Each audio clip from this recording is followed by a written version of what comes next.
Hello mga kamami! Alam niyo bang sa halagang abot kaya lang, nakagawa kami ng memories na priceless. ₱250 lang ang entrance, pero ang saya ng pamilya ko, hindi matatawaran.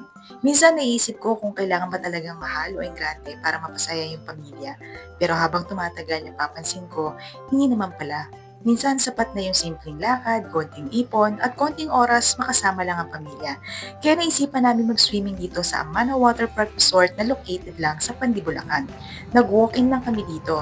8 AM ang opening nila, pero 7:30 pa lang, nandito na kami para makabili agad ng ticket. Ang entrance fee dito ay ₱250 para sa adult at ₱200 naman para sa child at PWD.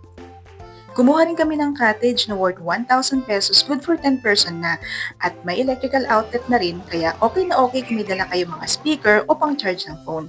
Base sa mga nababasa ko at na-research ko, may around 13 pools daw ang resort na ito at ito rin ang may pinakamalaking wave pool dito sa norte. Hindi ko nga lang na-videohan kasi baka mabasa pa ang cellphone ko kaysa sa amin. Hindi ko na rin pala nalibot at nakuhanan ng mas maraming video at picture ang buong resort kasi nga yung bunso kong anak swimming na swimming na. Gusto na agad magtampisaw sa tubig. Kaya imbis na maglibot pa ako, sumama na lang ako sa saya nila. Suwak na suwak din ito lalo na sa mga chikiting kasi may kiddie pool na may maliliit na slides. Talagang safe at masaya para sa mga bata. Kita naman na enjoy yung 4 years old kong bunso habang naglalaro at nag splash sila magkapatid. Hindi rin crowded dito kasi may ibang mga family na gusto rin i-explore yung iba pang mga pool. Kaya tingnan nyo naman, halos parang narentahan na namin tong pool na to dahil parang nasolo na namin. Parang kami lang halos yung tao. At ako lang naman ang photographer, videographer at tagabantay nila.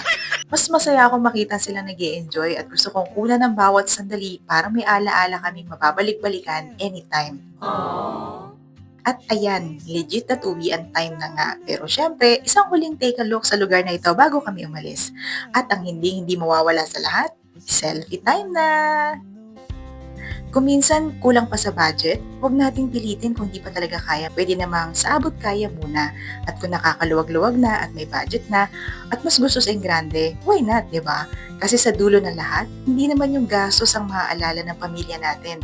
Ang maaalala nila, yung mga memories na sabay-sabay yung nararanasan.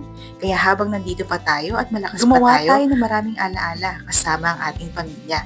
Hindi natin kailangan makisabay sa ingay ng social media. Ang mahalaga, masaya ang pamilya mo, magkakasama kayo at may peace of mind sa puso mo. At para sa akin, iyon ang tunay na saya. Salamat sa panonood mga kamami!